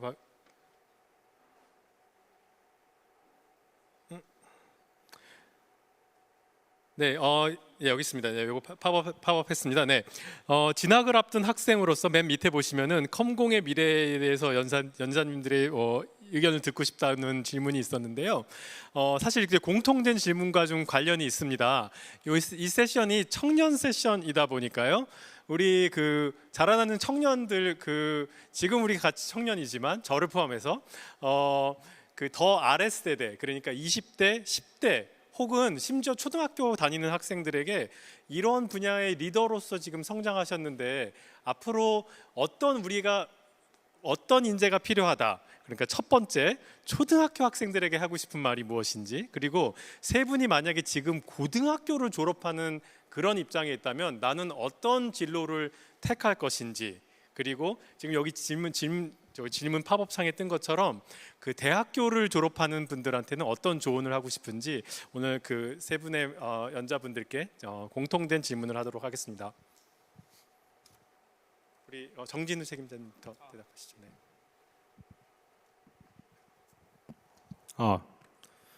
네, 일단 뭐 굉장히 중요한 질문인 것 같고요. 먼저 고등학교를 졸업하는 입장이라면에 대해서 먼저 좀 말씀을 드리자면, 만약에 혹시 이제 저를 기준으로 말씀드리면 될까요? 아니면 일반적으로? 네. 네네. 사실 제가 아까 말씀드렸던 그런 세 가지 제가 생각하는 어떤 유망한 산업들이 있는데 그 중에서 저는 딥테크 산업, 즉 정말로 인류가 직면하는 어려운 문제들을 해결하는 창업가들 그리고 과학기술인들이 더욱 많이 나와야 한다고 생각을 하고요. 그리고 이에 따른 어떤 경제적인 보상이라든지 여러 가지 기회들이 너무나도 많을 것이라고 생각을 합니다. 따라서 고등학교 다음은 이제 대학교고요. 대학교 때 이제 전공을 선택을 하고 어떤 공부를 할지 택하실 텐데 가능하다면은 본인이 이제 과학기술이라든지 이과적인 성향이 있다고 가정을 했었을 때 좀 더 이런 컴공과라든지 아니면 좀 더 원천 기술을 공부할 수 있는 그런 학과로 진학하기를 좀 추천을 드리고 싶고요. 물론 이 부분은 뭐 꼭 우리나라에 여러 가지 상황들이 있다 보니까 꼭 정답이라고 말씀을 드리는 게 아니라 제가 생각했을 때 미래에 어떤 필요한 그런 인재 기준으로 좀 말씀을 드립니다. 두 번째로 초등학교 같은 경우에는 사실 스스로 생각하는 능력이 너무 귀한 것 같아요. 갈수록 이제는 챗GPT가 알아서 다 답해주고 뭐든지 다 알려주는데 이런 상황에서 굳이 내가 스스로 생각할 필요가 있을까라는 이제 의문을 가지실 수도 있을 것 같은데 이런 시대일수록 AI에 휘둘리지 않기 위해서 인간의 중심을 잡아서 문제를 정의하고 나온 결과물을 검증하고 우리가 어떤 새로운 설계자로서 도약하기 위해서는 반드시 스스로 생각할 수 있는 능력, 창의적인 관점, 남들과는 조금 다른 균질적이지 않은 다양한 그런 삶을 추구하셨으면 하는 바람이 있습니다. 감사합니다. 신성규 책임 CFO. 네.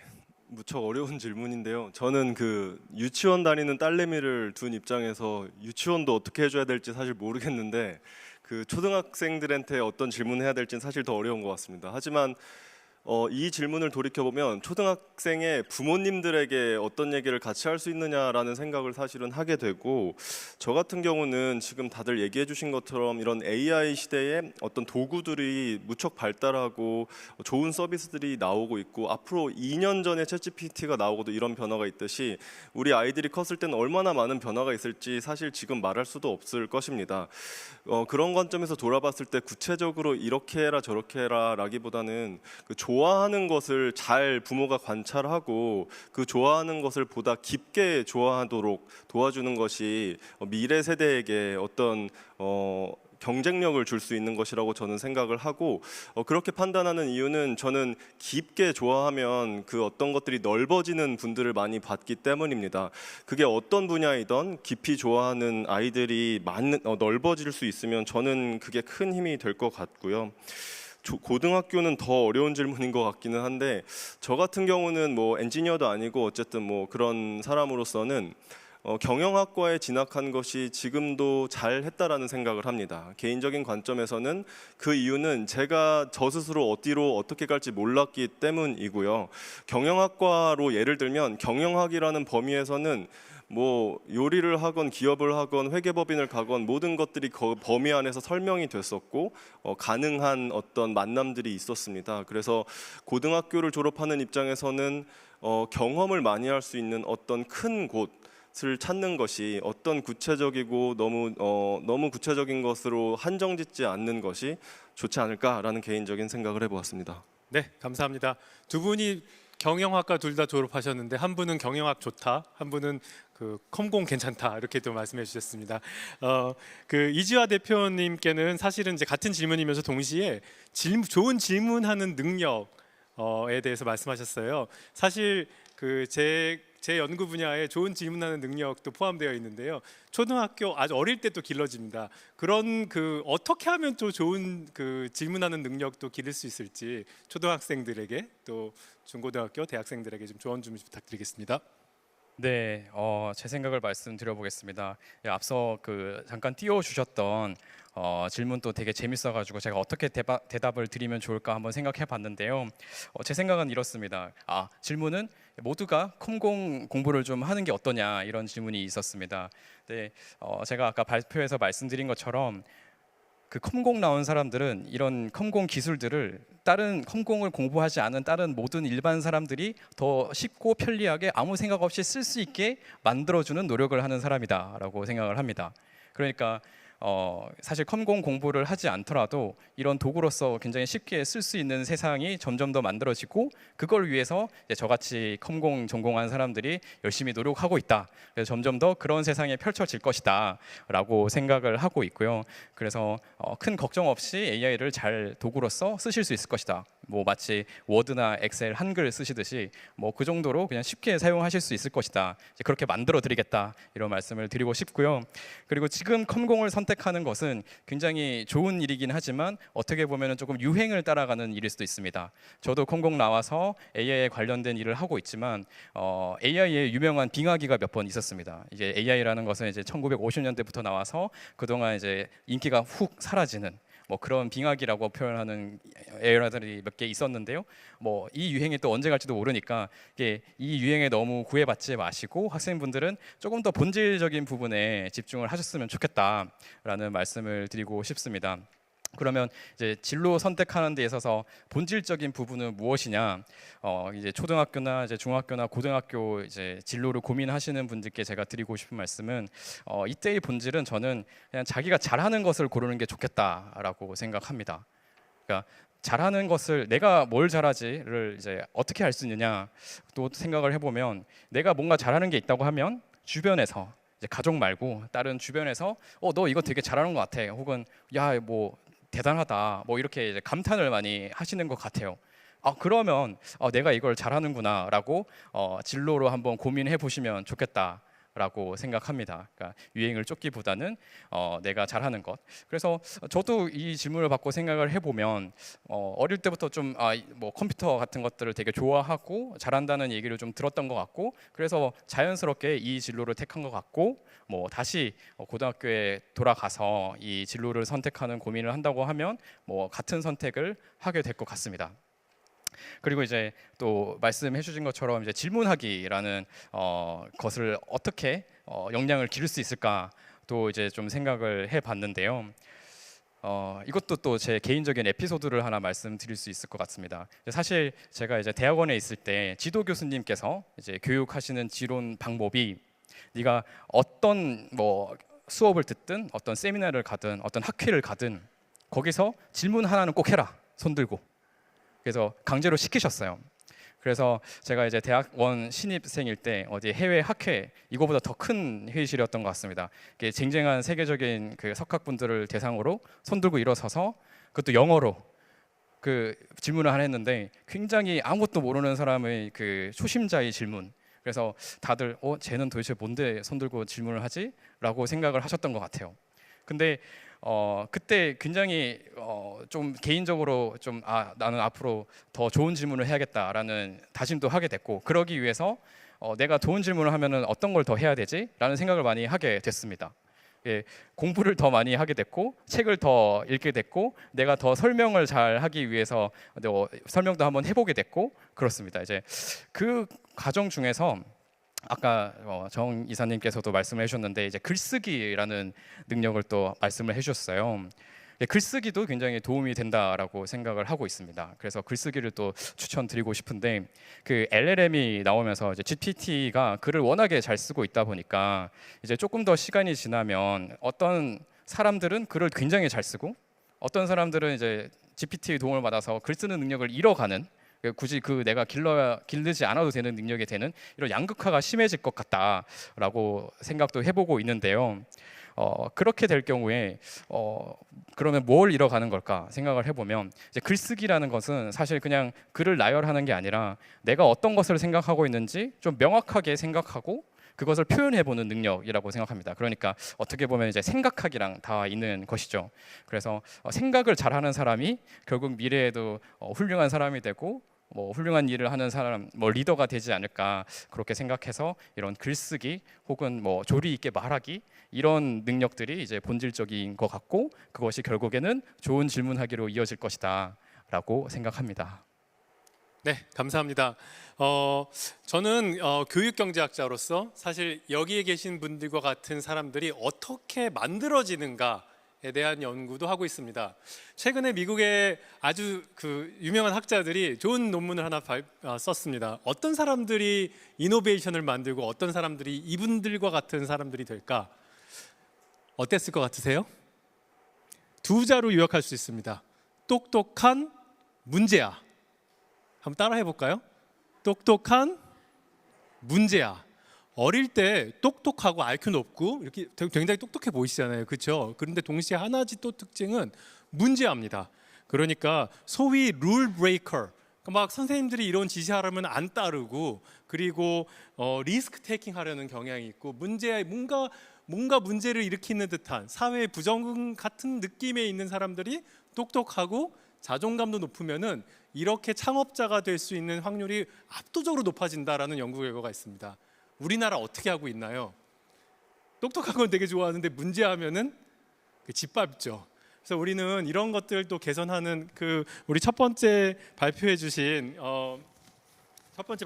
우리 정진우 책임자께서 다시 그 말씀도 하셨는데 거기 우리 사회가 앞으로 나가야 할 방향 중에 하나가 똑똑한 문제아를 잘 길러내는 것이다 이런 생각도 하게 됩니다. 자, 두 번째 공통 질문으로 가도록 하겠습니다. 팝업 창을 띄워보면은 이제 질문을 하신 분이요, AI 서비스 기업 운영하시면서 생각하시기에 인증 및 규제 기관으로서 규제 완화가 필요하고 뭔가 골치 아픈 일들이 많다. 요건 정부와 관련된 건데요. 요 질문에서 사실 국한하지 마시고 이 스타트업 기업을 키우시면서 어떤 것들이 가장 어려웠고 이것이 정부 혹은 투자자가 어떤 형식으로 도와줄 수 있을 것인지 기업을 운영하는 입장에서 한번 좀 말씀해 주시면은 큰 도움이 되겠습니다. 네, 일단 인증 규제 부분부터 먼저 말씀을 드리면은요.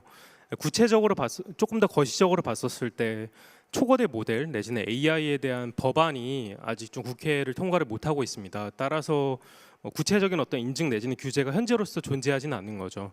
하지만 좀 더 구체적으로 봤었을 때는 이전 시대의 어떤 개인정보법이라든지 AI 관련된 법들이 이미 존재하는 상황이고 그 중에 하나가 이제 AI 기업 같은 경우에는 데이터가 굉장히 중요하거든요. 데이터를 기반으로 AI 모델 학습을 해서 모델의 성능을 높여야 되기 때문에 데이터 확보가 굉장히 중요한 상황인데 특히 이제 영상 데이터 같은 경우에는 다양한 종류의 데이터가 있지만 굉장히 예를 들어서 CCTV 데이터라든지 그런 종류의 데이터 같은 경우에는 개인정보법 이런 부분들이 있다 보니까 학습에 활용하기가 굉장히 어려운 상황입니다.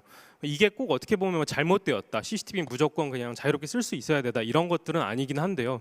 그럼에도 불구하고 비식별화라든지 어떤 데이터를 익명화시켜 가지고 학습할 수 있도록 하는 뭔가 그런 기본적인 제도적인 고민이라든지 장치가 조금 부족한 부분이 있는 것 같아서요. 그런 면에서 좀 개선이 필요할 것 같다라는 생각이 1차적으로 드는 것 같고요. 사업을 하면서 가장 어려운 점들은 너무나도 사실 많습니다. 솔직하게 말씀드리면 저희가 이제 글로벌에서 사업을 하다 보니까 한국이랑 가장 크게 다르다고 느끼는 부분 중에 하나가 노동 시장의 유연성이라고 생각을 하고요. 미국 같은 경우에는 정말 능력을 기반으로 해서 at will basis로 해가지고 즉 이제 언제든지 고용하고 해고할 수 있다. 굉장히 잔혹해 보일 수 있지만 이 노동 시장이 굉장히 유연해짐으로써 인재들이 더 빠르게 이동해 나가면서 더 많은 경험을 쌓아가지고 더 훌륭한 인재들이 되는 그런 기반이 될 수도 있다고 생각을 하는데요. 뭐 기업 입장에서도 당연히 더 이제 유연하게 인재를 등용을 함으로써 오히려 더 채용도 더 많이 할 수 있겠죠. 오히려 근데 고용 시장이 되게 그 경직되어 있으면 고용을 하기가 되게 무서워지고 시대가 이렇게 빠르게 변하고 있고 어떤 인재가 필요할지 당장 모르겠는데 그런 상황에서 채용을 한다는 것이 기업 입장에서 굉장히 부담스러울 수가 있거든요. 그러다 보면은 채용하는 사람의 수를 줄이게 됩니다. 결국에는 전체적으로 채용률 자체가 낮아지는 거죠.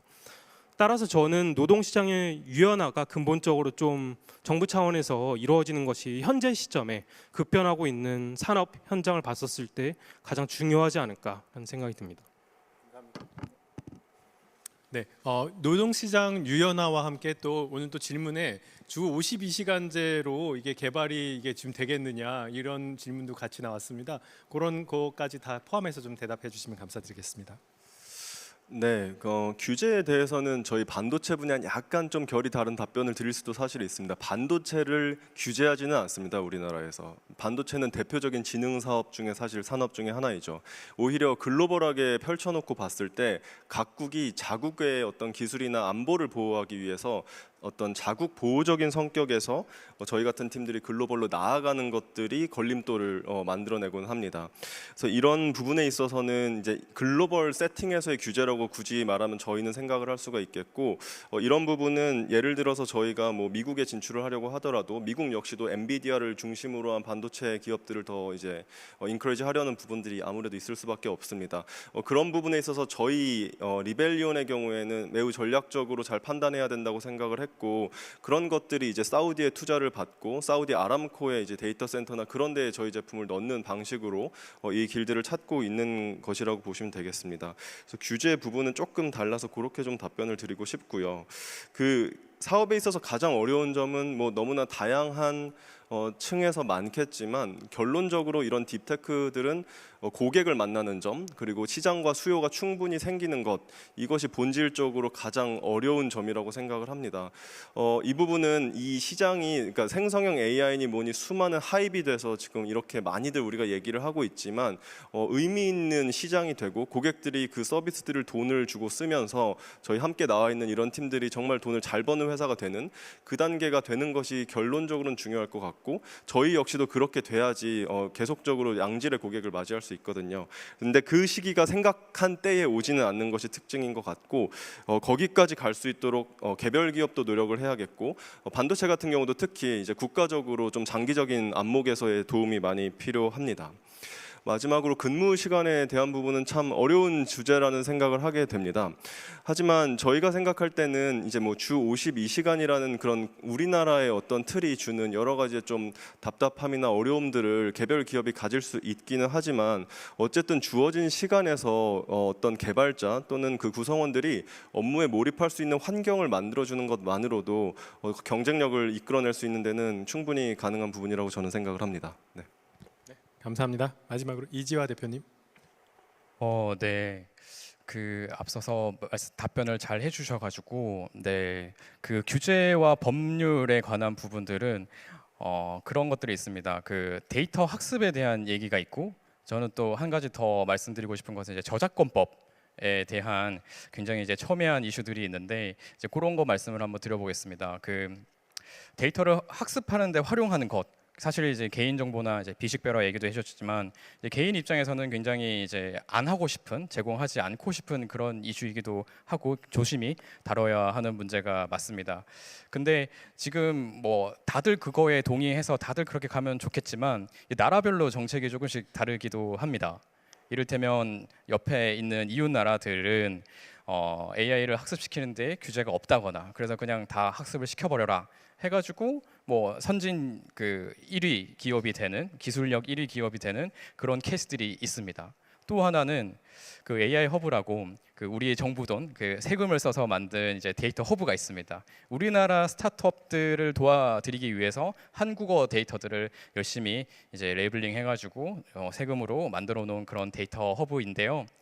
그런 것들도 사실 외국에도 열려 있습니다. 그 얘기는 어떤 미국의 기업이나 중국의 기업이나 일본의 기업도 그 데이터에 접근해서 학습에 사용할 수 있다는 거죠. 그래서 미국의 어떤 커다란 거대 모델들이 한국어를 꽤 잘한다. 이것은 이제 뭐 열려 있는 인터넷에서 굉장히 크롤링된 그런 데이터를 잘 학습하고 있기 때문인데, 뭐 제가 국수주의를 폐쇄를 하자라고 말씀드리고 싶은 것은 아니지만 그런 부분에 있어서 이제 경쟁이 굉장히 치열한 부분이 있다. 이제 그런 것들 같이 한번 생각을 하고 이슈화해서 화두를 좀 만들었으면 좋겠다라는 생각이 있고요. 그리고 저작권법에 대해서는 이제 이것도 이제 나라마다 조금 다릅니다. 올해 3월에 EU 쪽에서는 EU AI 액트라고 이제 저작권을 더 보호하는 쪽으로 이제 법령을 발안을 했고요. 심지어 이거는 중국도 지난달에 이제 법령을 발안했고 우리나라는 아직까지 논의 중인 상황입니다. 저작권법이 이게 생성형 AI가 만들어낸 어떤 작품의 저작권을 어디까지 인정할 것이냐, AI 모델을 만든 회사의 것이냐, 아니면 프롬프트를 만든 사람의 것이냐. 프롬프트는 어디까지 한 걸 인정해야 되냐. 짧게 한 문장 쓴 것도 저작권으로 쳐야 되는가. 어렵죠. 이거 굉장히 어려운 문제인데, 그래서 조금 더 뭐 되게 전문가 분들께서 노력을 해 주시겠지만 이제 함께 같이 풀고 많은 사람들이 의견을 내 주셔야 하는 부분이 아닌가 싶습니다. 그리고 이제 노동 시간 관련해서도 역시 정말 대답하기 껄끄러운 문제이긴 한데, 그 AI를 연구하는 것도 여기 질문 보시면은 매일 새로운 아이디어가 나오지 않을 텐데 맞습니다. 매일 나오지 않기 때문에 그 어느 한 순간이라도 나오기 위해서 그냥 앉아 있을 때도 있습니다. 이 연구라는 것이 뭔가 창작하고 없던 걸 만드는 것은 이제 그런 거잖아요. 이제 그럴 때 있어서 그런 창의력이 발휘될 수 있는 환경이 어디인가?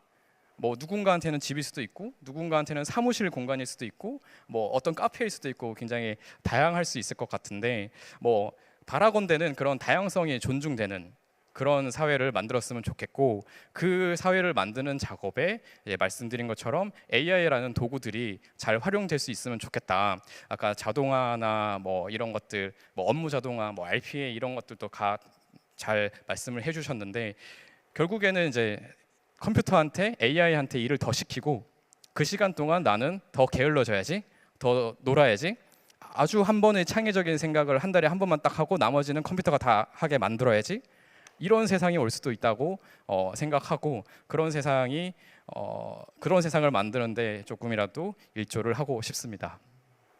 네, 감사합니다.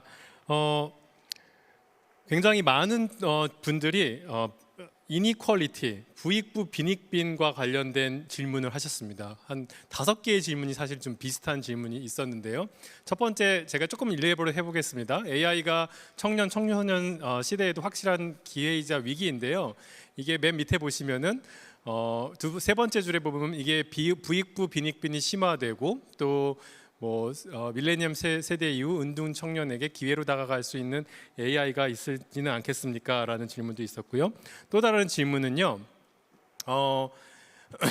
그 AI 기술의 사용자가 모든 이들일 수 있다는 말에는 AI 기술의 사용법을 이해할 수 있는 지적 수준을 갖춰야 된다는 전제가 깔렸습니다. 우리나라 생각해 보면은 세계 교육 입장에서 AI 교육 불평등 이것들이 있을 수 있겠죠. 이런 것들 예방하기 위해서는 어떻게 되어야 하겠습니까? 또 부익부 빈익빈 같은 웰리스 개념도 좀 복지적인 개념도 같이 포함되어야 하는 게 아닙니까? 라는 질문들이 많이 있었습니다. 네, 그래서 요약을 좀 해보면요. AI 기술 도입이 부익부 빈익분을 가속화시키지는 않을 것인가에 대한 걱정들이 굉장히 많은 것 같고요. 그럼에도 불구하고 이런 것들을 좀 극복할 수 있는 방안이 무엇인가 질문이 있었습니다. 꼭 뭐 다 대답하지는 않으셔도 되고요. 혹시 우리 연자님들께서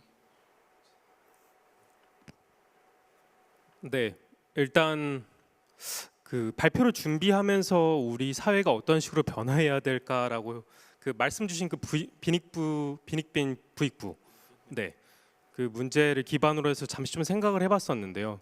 결국엔 제 생각에는 기본소득이 현실화되어야지 않나라는 좀 명확한 생각이 들었던 것 같습니다. 그 이유는 결국에는 전체 사회의 생산성이 비약적으로 상승을 하고 이에 따라서 우리가 앞으로 더욱더 풍요로운 사회가 될 거거든요.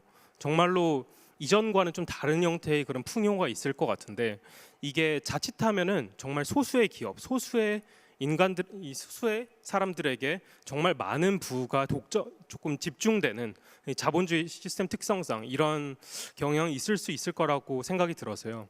근데 이 부는 사실은 나누고도 너무나도 많을 풍요이기 때문에 저는 기본소득이 어느 정도 현실화되고 앞으로 풍요의 수준에 맞춰서 그 정도를 지속적으로 이제 조정을 해 나가면서 그렇게 이제 어떤 빈익빈 부익부를 해칭을 해야 하지 않나 생각이 듭니다. 소득 보장이 필요하다는 말씀이셨습니다. 네. 혹시 뭐 저는 한마디만 말씀을 보태면 저는 뭐 정책이나 이런 사람 하는 사람이 아니라 기업을 하는 입장에서 봤을 때는 사실은 그 AI를 활용해서 예를 들어서 교육에 잘 액세스할 수 없는 분들을 위한 뭐 앱을 만들어서 유명한 에누마 같은 기업도 있거든요. 그러니까 제가 볼 때는 이런 문제 의식을 가진 어떤 창업자분들이 많이 나오셔서 이 AI를 도구를 삼아서 기업가들은 기업가적으로 이 문제를 풀어낼 때는 이 거대한 질문에 대한 답은 충분히 되지 않겠지만 이런 데에 있어서 어떤 AI건 이런 지적인 여기에 이제 접근하지 못하는 분들에게까지도 액세스를 넓힐 수 있는 멋진 회사들도 나올 수 있다고 저는 생각을 합니다. 네, 사실 같은 질문으로 이제 이 모든 AI 시대 담론들이 그 경제적 성공만을 뭐 향해 가고 있는 것인데 혹시 사회 문제 해결엔 어떤 것들이 있을 수 있는가 이런 말씀 주셨습니다.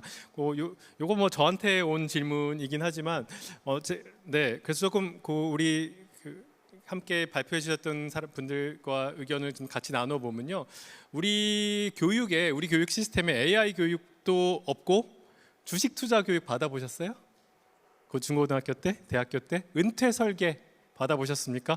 보험 설계, 내 평생에 리스크 해칭하는 거 받아본 적 있으십니까? 한 번도 없었습니다. 사실 이거 그냥 아름아름 배우게 되는데 이게 굉장한 이니퀄리티를 가져오고 있기 때문에 사실 교육부에서는 이런 부분들도 좀 많이 신경 써서 해주셨으면 좋겠다는 생각을 굉장히 많이 가지고 있고요. 그리고 이제 이런 사회적 문제, 어려운 분들에 대한 아까 에누마도 말씀하셨고 최근에 저는 오티즘, 그러니까 그 자폐 아동에 해당되는 AI를 이용한 그 러닝이라든지 그 아이들의 사회성, 맞춤형 사회성 교육하는 앱 같은 것들도 발견했거든요. 이런 것들은 또 우리가 역시 이런 챌린지가 있지만, 이니퀄리티가 올라가는 챌린지가 있지만 또 동시에 사회에 사람들에게도 양질의 서비스, 그들에게도 또 다가갈 수 있는 테크놀로지가 된다는 생각이 들었습니다. 네, 여기까지 오늘 많은 질문들 해주셔서 감사드리고요. 사실 질문 다 대답하지 못했습니다. 근데 시간이 끝나서 혹시 개인적으로 더 궁금하신 점들은 연자님도 여기 잠깐 또 계실 테니까요. 네, 또 개인적으로 여쭤봐도 좋겠습니다. 네, 감사드립니다. 이상으로 세션 마치겠습니다. 네, 감사합니다. 네, 세션을 듣다 보니까요, 저도 대한민국 청년의 한 사람으로서 더욱더 귀를 기울이게 된 세션이었는데요. 무엇보다 문제의식을 끊임없이 갖고 또 주체성을 가지면서 앞으로 변화하는 미래에 대처를 잘 해야겠다는 생각을 했습니다. 네, 모쪼록 AI 시대 청년들에게 주어진 기회와 과제에 대한 이야기 소개해 주신 우리 김현철 교수님과 연사분들께 다시 한번 감사의 박수 부탁드립니다.